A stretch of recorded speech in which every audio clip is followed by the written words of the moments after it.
Hey guys, and welcome back for another content of Ragnarok M Classic. After discussing the prioritization of gameplay time, I've promised to deliver a guide of each of these complicated instances that has been accessible. And in this first video, we are going to discuss the Echoing Corridor. This instance has a generous rewards of gold medals, prayer cards, and brave holy emblem that can be exchanged for any of these items.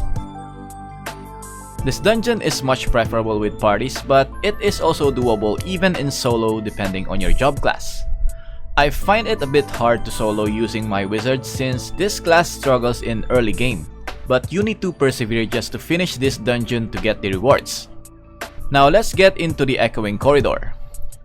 Here on the right side we have these icons. This one is your current floor. Next one is your current gold coins which you can exchange to buy artifacts. I will call them artifacts in this video, so just bear with me. The third one is the keys you have. To get to the next floor, you need to get 2 pieces of keys that can be dropped on the MVP room, common monsters, and on the turret room, which I will talk about later. And the fourth one I believe is the maximum resurrection count limit, so you better be cautious. Now for our starting items.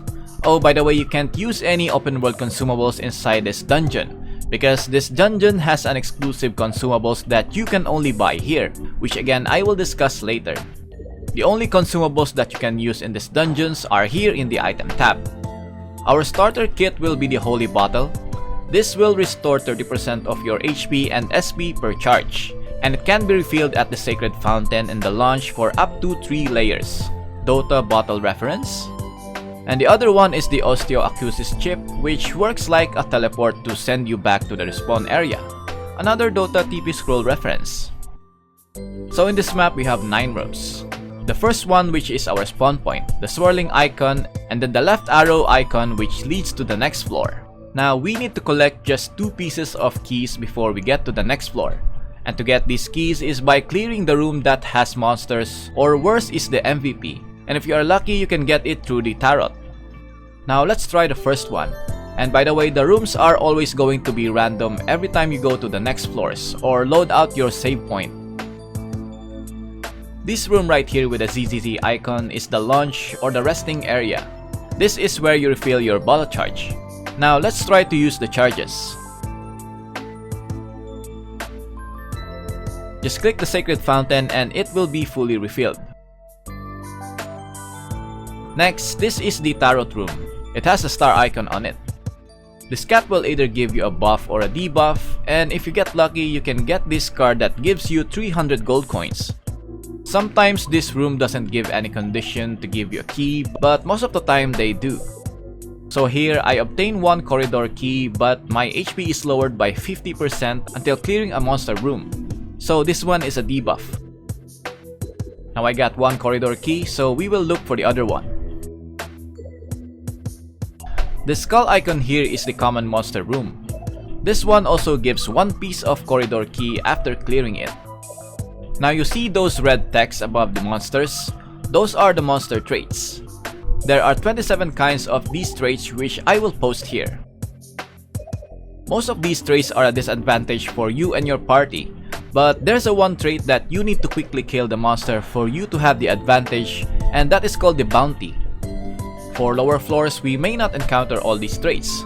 In my experience, I always encounter the Cursed, Thorns, Explosion, Heart Taking or what we call the Drainage, and the most annoying ones are the Split and Stare. If you encounter these monster traits when doing solo, you better go exit and then load out your current save point. After clearing the common monster room, as I mentioned earlier, you will get 1 piece of corridor key and also a bonus of 10 gold coins. Now I have 210 gold coins and 2 pieces of keys. With this, we can get to the next floor, but I would not advise you to do this early. I recommend you to clear all the monster rooms including the MVP because we will need more gold coins later for re-rolling in the secret shop. We still have 3 monster rooms left, so let's look for it. And by the way, you can teleport to any of these rooms that you have been cleared for easy access if you are not in a battle. Just click the icons. This $sign icon is the corridor merchant. This is where we will buy the items that aid us in our battle. And our goal is to buy the energy crystal as early as possible. That is why we need some re-rolling if we aren't lucky enough. Energy Crystal costs 200 gold coins and re-rolling costs 10 gold coins. So in this case, you need to save 200 coins for that crystal and the excess coins are for re-rolling. I have tried re-rolling but there's no energy crystal, so we move on. So here we got another common monster room just like earlier, and it has the explosion trait. You just need to stay away from that monster before it explodes. Got another 10 gold coins, and the remaining rooms here will be the MVP rooms. In every floors we will have 2 common monster rooms and 2 MVP rooms. The MVP room have the skull icon with a crown. This one is the Bane of Wizards, the Lex Divina of Bafo Jr. Once you get this buff and you are a skill type class, you better just go out using the TP or the Osteoacusis chip, because you can see here that my personal item is not working, including my Panacea to remove the silence. Only corridor items will work, so just TP out. Now let's try the other MVP room.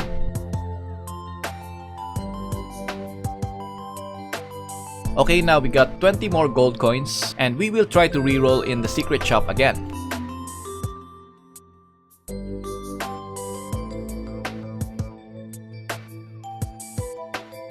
These ultimate gloves is also nice, but we will need the energy crystal first before that. Another attempt to reroll and still got nothing. So basically we didn't get the energy crystal on this first floor. We need to try it again by exiting the corridor. Don't go to the second floor yet and try to check the secret shop there. It will just waste your time because the monsters in each succeeding floors will be much tankier. I've tried several times exiting and entering again.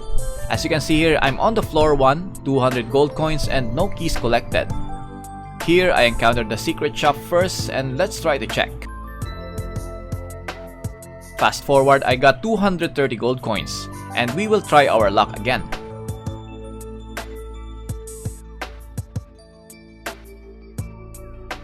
Finally, the energy crystal appeared in the shop. This artifact gives 100,000 true damage, times 1,000 for every floors we achieve, and this artifact can be upgraded to level 5. And the only way to upgrade this artifact is to buy the same item again. With this artifact as your early game item, you can clear monster rooms much easier and you can move to the other floors.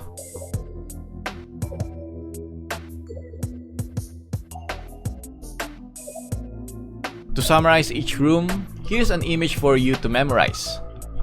Always take note that these rooms will be shuffled in every floor or once you re-enter the corridor. On the next floor, always save your progress through Savannah on the save point. This way you can exit to the corridor and then load out your last save file, just like other classic games.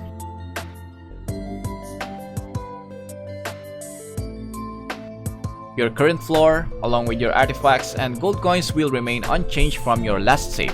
So always save your progress, and if things don't go your plan, you can always exit and load out your last progression. For the artifacts that you will mostly need to buy after the energy crystals are the ultimate gloves or the vampire mask if you are doing solo. The lifesteal of these artifacts only takes effect when normal attacking, which means wizards like me need to do some normal attacking after casting a long cooldown skill to heal my character. It's not that very effective versus the classes that use an auto attack as their main damage like snipers, Lord Knight and Assassin Cross, but still it's a good item nonetheless. The next is the Arcane Codex. This is best for skill type classes, Strange Speed Pocket for normal attacker characters, Surprise Gift Box to add another list on the item shop. So now you will have 4 lists, more chances to buy your desired item. Broaden Horizon so you will unlock all room icons on the current floor.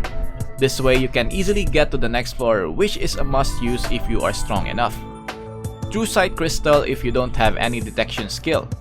And Sublimation Scroll Valkyrie to briefly transform your character into a powerful Valkyrie. If there's any more important artifacts, just feel free to comment down below.